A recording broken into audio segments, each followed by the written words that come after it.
welcome to Planet Feedback's 5-Minute ConsumerCast. I'm Ace Anchorette Allison, and here's tonight's headlines. Woman goes berserk, blames Bush for everything. What else is new? Here are the details of her rant. I applied for direct deposit. End result, no money for 2 months. A phone call to the SSA compound cost me $125 to get a runaround. 2 phone calls to the SSA compound in Manila cost me another $125 and no answers there either. Can't even email the U.S. Embassy in Auckland. I want to know where my SSI money is.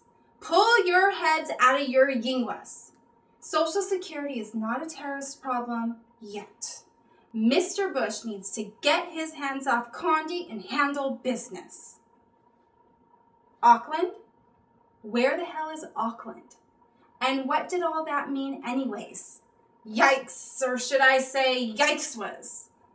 On that note, let's dive into the real news. Earlier today, PFB commenter Venice noted that she wants to hide dead people in her refrigerator. She said so in one of her comments. Well, maybe she didn't quite say that, but she said she wanted a fridge big enough to put dead people in. In fact, she wanted to put...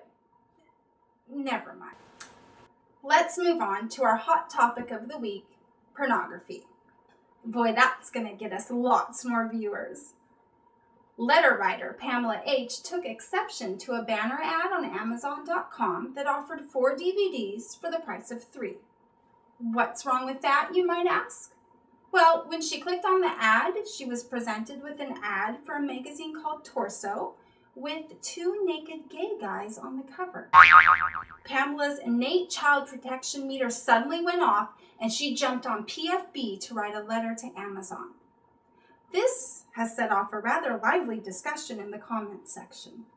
Some folks have chided her for being too sensitive, and some definitions of porn were created in this process. Maybe the Supreme Court should check them out. At Planet Feedback, we're committed to forging a win-win relationship between companies and consumers. From our company Grab Bag comes news that Gerber products do a great job of responding to PFB writers. So does Hewlett-Packard, and ditto for Netflix. Still no word from McDonald's. Not even a postcard.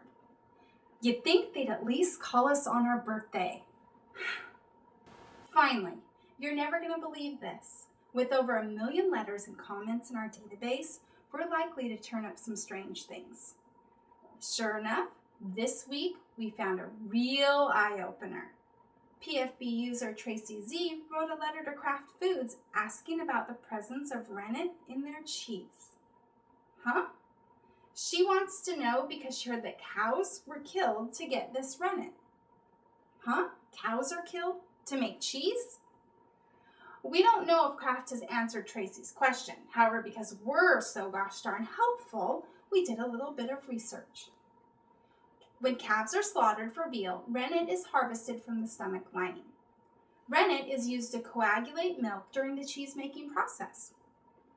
I don't know if this makes me feel any better about the question, but it does raise another, more important question. Who in the world ever figured out that the lining of calves' stomachs would be edible? And who tested this theory? That head-shaking question wraps up this edition of Planet Feedback's Week in Review.